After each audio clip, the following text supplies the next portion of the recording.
How does a young woman spend 10 years letting an elderly man believe he is loved by her, while maintaining a completely separate, full-time boyfriend just miles away? For a decade, 35-year-old Deborah Frazier convinced her real boyfriend that 66-year-old retiree Thomas Wedell was nothing more than an aging dementia patient she was paid to care for. But Thomas was not her patient.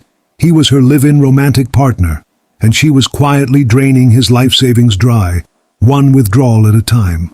When the money finally ran out, and the lies she had spent 10 years constructing began to crack under their own weight, Deborah picked up her iPhone and typed a search into Google that should chill anyone to the bone.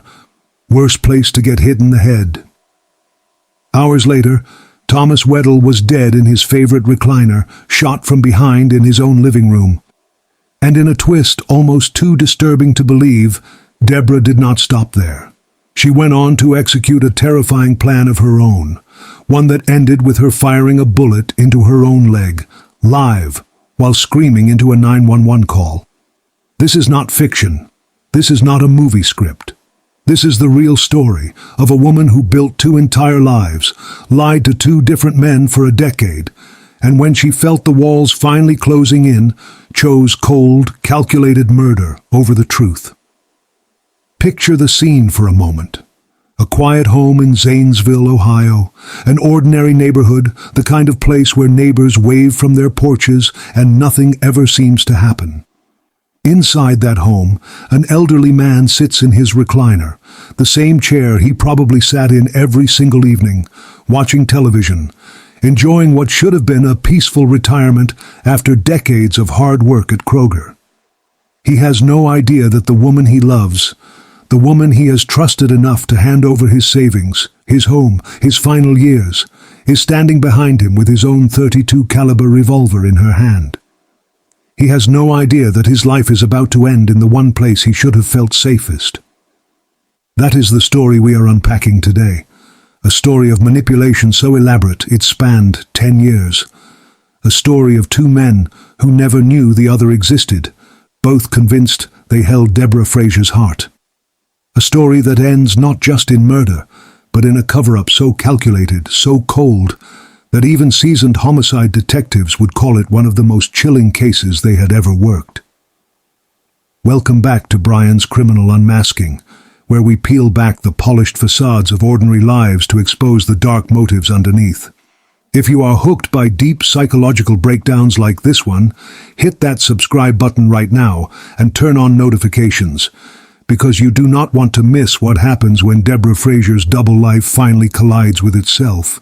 Let us begin unpacking exactly how this nightmare unfolded, 1 lie, $1, and 1 Google search at a time. To understand how Thomas Wedell ended up dead in his own recliner, you first have to understand the 2 completely separate worlds Deborah Frazier was juggling for roughly 10 years. On one side of her life was John Anderson, her boyfriend of a decade. John believed wholeheartedly that Deborah was a dedicated, compassionate, in-home caregiver. In his mind, she spent her days and nights tending to an elderly man suffering from dementia, a man who needed round-the-clock supervision because his mind had deteriorated to the point where he could no longer be left alone. John had no reason to doubt this story. Why would he? Deborah told it with the kind of conviction that only comes from years of practice. She spoke about her patient with what sounded like professional compassion, the exhausted tone of someone who genuinely cared for a vulnerable person, but was worn down by the demands of the job. John saw her disappear for long stretches of time, assumed it was work, and never once suspected that the man she described as a patient was, in reality, sharing her bed. On the other side of this double life was Thomas Wedell himself. Thomas was not confused. He was not suffering from dementia. He was a hard-working man who had spent years of his life on his feet at Kroger, clocking in, clocking out, building toward a retirement he had earned through decades of honest labor. When he finally did retire, he believed he had found something else to be grateful for: companionship. He believed Deborah Frazier was his girlfriend, a much younger woman who had chosen to build a life with him. He welcomed her into his home. He let her move in. He trusted her enough to give her access to his finances, to his bank accounts, to the retirement savings he had spent his entire working life accumulating. In his mind, this was not exploitation. This was love, or at least what he believed love to look like in his later years. Two men, two completely different understandings of who Deborah Frazier was, and for 10 years, she managed to keep those two realities from ever touching. Now let us talk about the money, because this is where the story stops sounding like a strange romantic entanglement and starts revealing itself as something far more calculated. Over the course of their relationship, Deborah systematically emptied Thomas's savings. This was not a single dramatic theft. It was slow. It was methodical.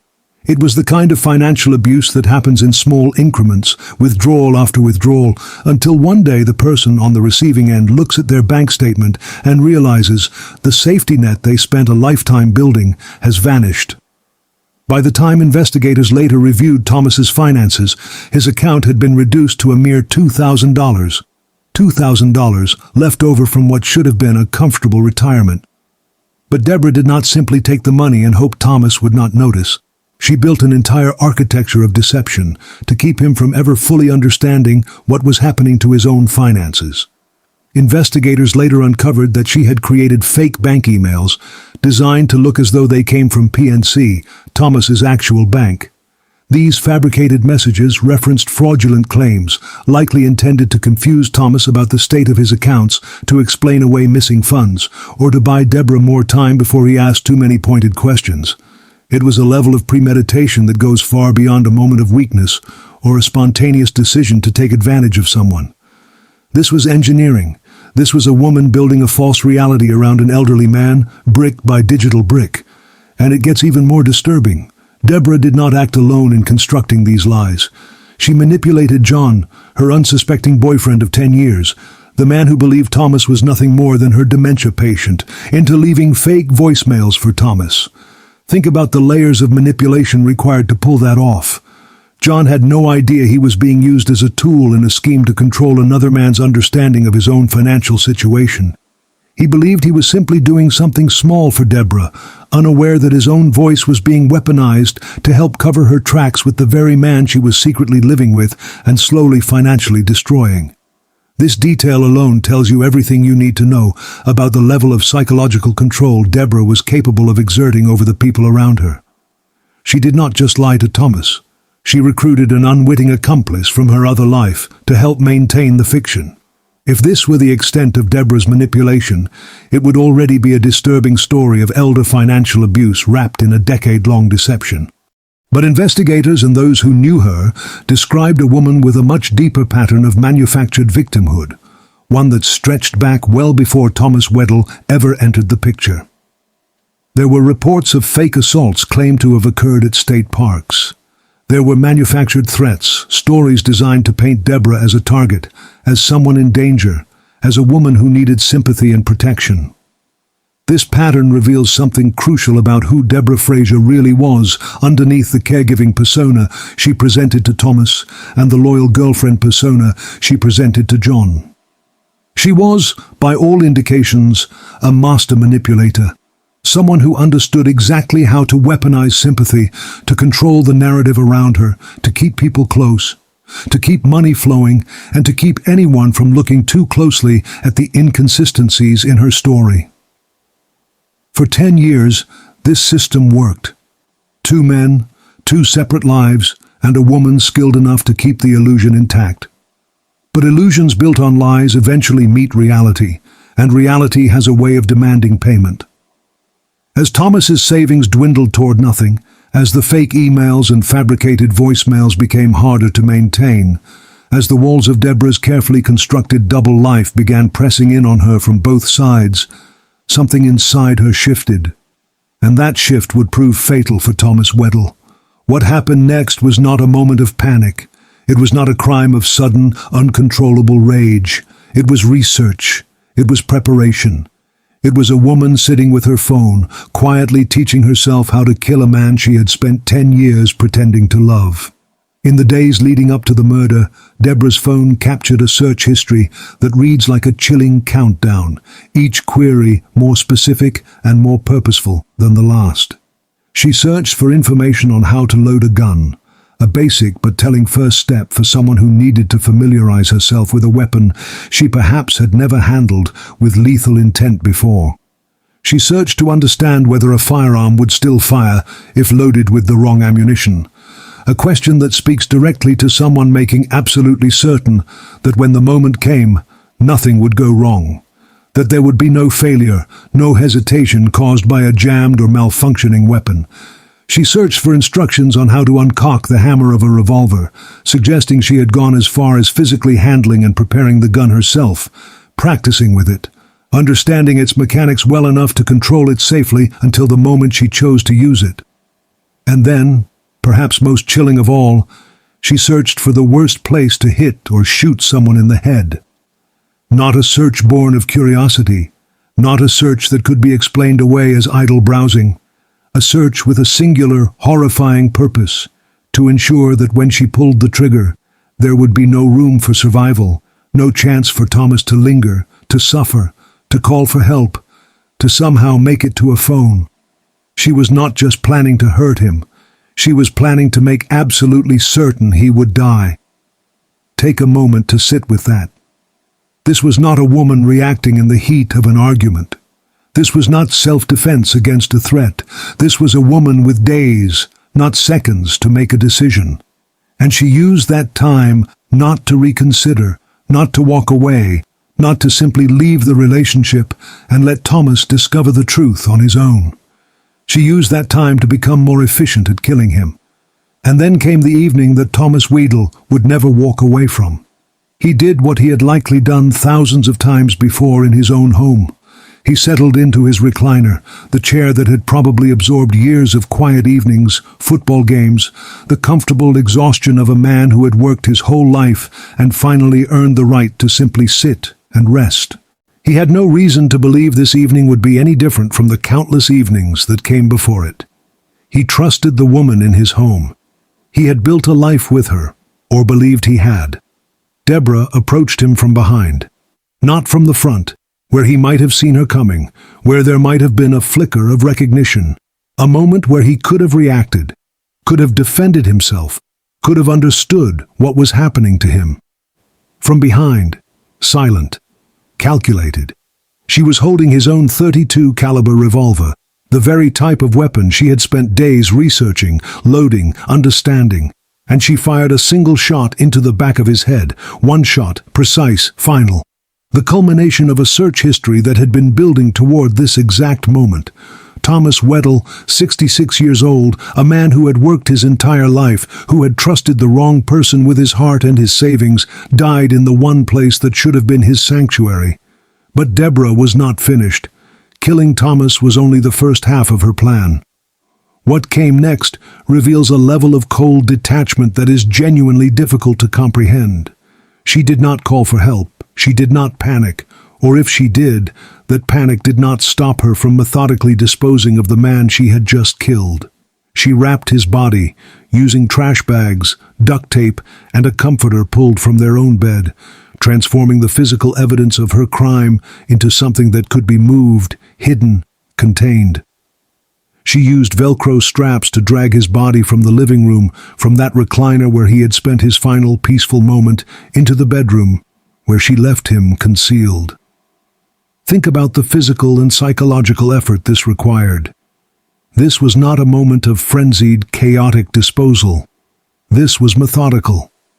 This was a woman working through a checklist, treating the aftermath of a murder with the same clinical precision she had used to research the crime itself.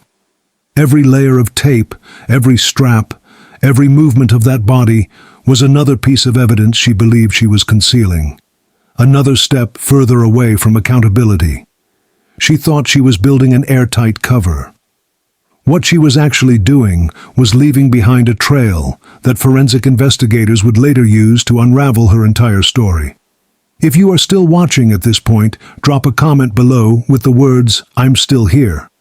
Let us see who is truly following this shocking story all the way through, because what Deborah Frazier did next takes this case from disturbing to almost unbelievable. Do you think she killed Thomas purely for the money that was running out?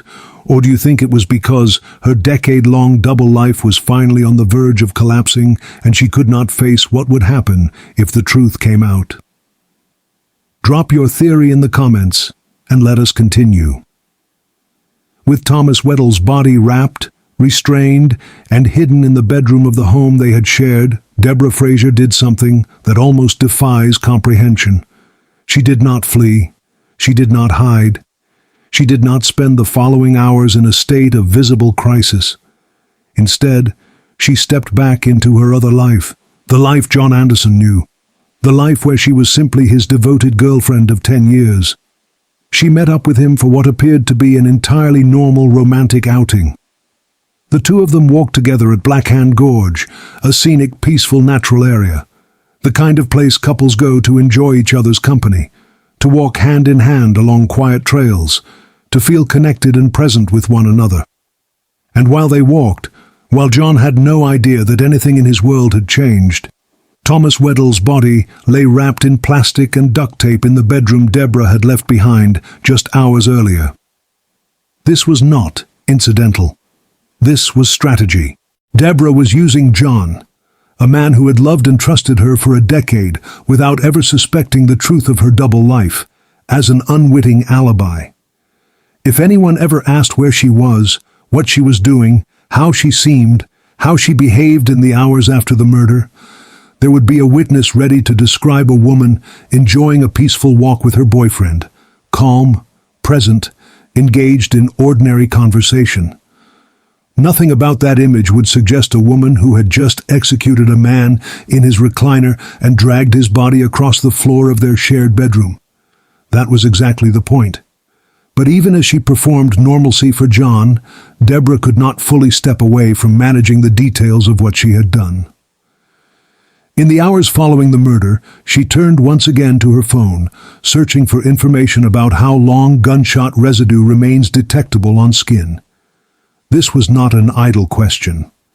This was a woman actively managing forensic evidence, trying to understand how much time she had before physical traces of the shooting on her own body and clothing might become impossible to hide or explain away. It is a search that reveals once again that everything Deborah Frazier was doing in these hours was deliberate. She was not simply reacting to a crime she had committed in a moment of desperation. She was managing an ongoing operation, thinking several steps ahead, trying to anticipate what investigators might eventually look for and how she could stay ahead of them.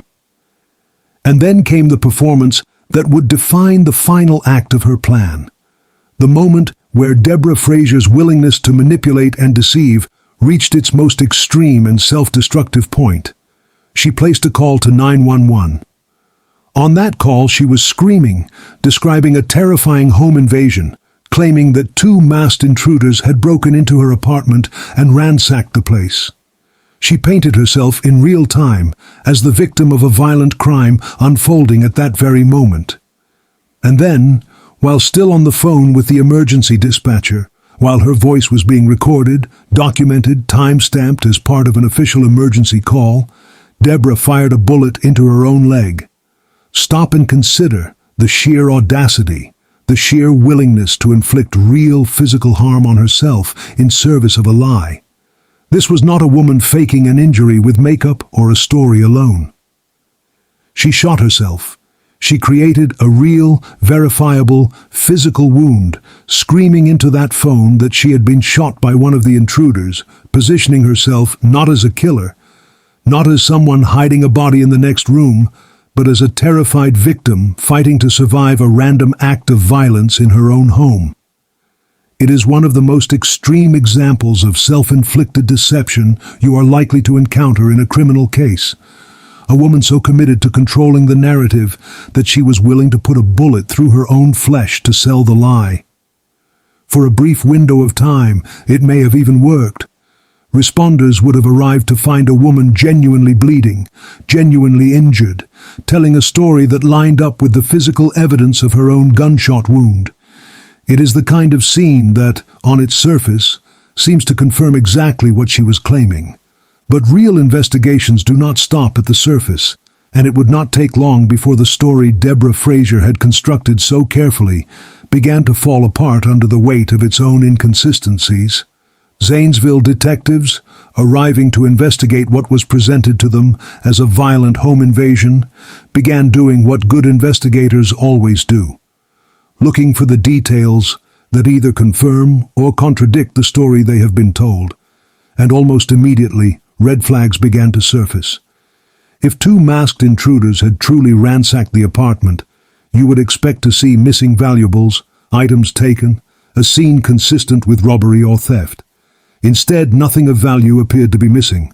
A staged burglary scene tends to look different from a real one, and to trained eyes, the absence of theft in a supposed break-in is a glaring inconsistency. Investigators also turned to the neighborhood itself, checking surrounding security cameras for any sign of the masked intruders Deborah described. There was nothing, no footage of anyone fleeing the scene, no strangers moving through the area around the time of the alleged attack. If two intruders truly had broken in and then fled, some trace of their presence should have existed somewhere in the surrounding footage. It did not. Detectives also checked with local transportation services, looking into whether any buses in the area had picked up passengers matching the description of fleeing suspects around the relevant time frame. Again, nothing. No record, no match, no evidence that anyone other than the people already known to be connected to the home had been anywhere near it. Piece by piece, the story Deborah had staged so carefully, complete with a self-inflicted gunshot wound to sell its authenticity, began to collapse under basic investigative scrutiny. That collapse continued in perhaps one of the most quietly tense moments of the entire case, the hospital interrogation. As Deborah lay in a hospital bed recovering from the leg wound she had inflicted on herself, Detective Brian Ruff sat down beside her. From the outside, the scene would have looked almost sympathetic, a detective checking in on a woman who had, according to her own account, just survived a horrifying home invasion and been shot in the process. And Deborah played her part. She maintained the performance of a grieving, injured victim, someone shaken by trauma, someone deserving of compassion and careful, gentle questioning. But Detective Ruff was not simply there to offer comfort. He was there to investigate. And as the conversation continued, the true purpose of that hospital visit became clear. At the right moment, Ruff laid out what investigators had already uncovered, dropping what can only be described as a forensic hammer onto the fragile structure of Deborah's story. Investigators had found her hair embedded inside the duct tape used to wrap Thomas Wedell's body. Not near the body, not somewhere in the vicinity that could be explained away by her simply living in the home. Embedded directly inside the tape used to bind and conceal him. Physical, undeniable evidence that she had been the one to wrap him, to prepare his body for concealment, to participate directly and intimately in the aftermath of his murder. And alongside that physical evidence, investigators had also recovered her deleted phone searches. Every query about loading a gun, about ammunition, about the worst place to strike or shoot someone in the head, about how long gunshot residue lingers on skin. All of it, resurrected from deletion, laid out in a timeline that told a story far more damning than any masked intruder narrative ever could. Deleting a search history does not mean erasing it from existence. Digital forensics has a way of recovering what people believe they have destroyed, and in Deborah's case, that recovered data became one of the most powerful pieces of evidence against her.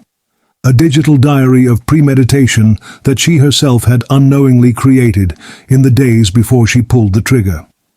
Faced with hair embedded in the very tape used to wrap her victim's body, and a resurrected digital trail that documented her planning in her own words and her own searches, the story of two masked intruders simply could not survive. The performance was over.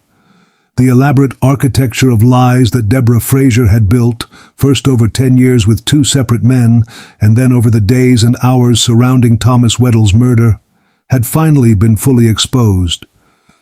What followed was the slow, grinding process of the justice system catching up to what the evidence had already made clear. Facing overwhelming forensic evidence, digital evidence, and the simple physical impossibility of maintaining her story any longer, Deborah Frazier ultimately made the decision to plead guilty. She pled guilty to murder, to tampering with evidence, and to gross abuse of a corpse. 3 charges that, taken together, tell the complete story of what she had done. Not just the taking of a life, but the deliberate, methodical concealment and desecration of that life afterward. The sentence handed down reflected the severity and calculation behind her crimes. Deborah Frazier was sentenced to life in prison, with the possibility of parole only after serving 23 years. That means she will not be eligible for parole consideration until many years from now, when she will be approaching 60 years of age, a stark contrast to the young woman who once believed she could juggle 2 entire relationships, drain an elderly man's life savings, and walk away clean by staging her own victimhood. When you step back and look at the full scope of this case, what stands out is not just the murder itself, though the murder is horrifying enough on its own. What stands out is the sheer scale of the deception that preceded it. 10 years. 10 years of maintaining 2 separate identities, 2 separate emotional performances, 2 separate men who each believed they understood who Deborah Frazier truly was. 10 years of financial manipulation, of fabricated bank emails, of manipulated voicemails, of a pattern of manufactured victimhood that likely extended even further back than anyone initially realized. And when that decade-long structure of lies finally began to buckle under the pressure of dwindling money and mounting suspicion, Deborah did not choose honesty. She did not choose to walk away. She chose research. She chose planning. She chose to teach herself, through a string of Google searches, exactly how to end a man's life as efficiently and completely as possible. And then, in an act that pushed this case beyond even standard premeditated murder, she chose to shoot herself, to inflict real physical pain and injury on her own body, all in service of maintaining one final lie, one final performance, on a recorded emergency call, with a real gunshot wound as her proof. It is a case that forces you to ask difficult questions about how well any of us can truly know the people closest to us. John Anderson spent 10 years believing he understood the woman he loved. Thomas Wedell spent his final years believing he had found companionship and love in his retirement, never imagining that the same hands that touched his shoulder each evening were the hands that would end his life. 2 men, deceived in entirely different ways, by the same woman for the same decade. Deborah Frazier believed she could manipulate everyone in her orbit. Her 2 boyfriends, kept entirely separate and unaware of one another for 10 years. The police, who she believed would accept the story of a random violent home invasion, and even the emergency dispatcher on the other end of a 911 call, who she believed would only ever hear the voice of a terrified victim, never suspecting they were listening to a killer performing survival. But in the end, it was not a confession that brought her down. It was a digital trail of desperate, damning Google searches she believed she had erased, and a single strand of hair embedded in the duct tape she used to wrap the body of the man she killed that unmasked her complete and total deception. Thank you for tuning in to Brian's Criminal Unmasking.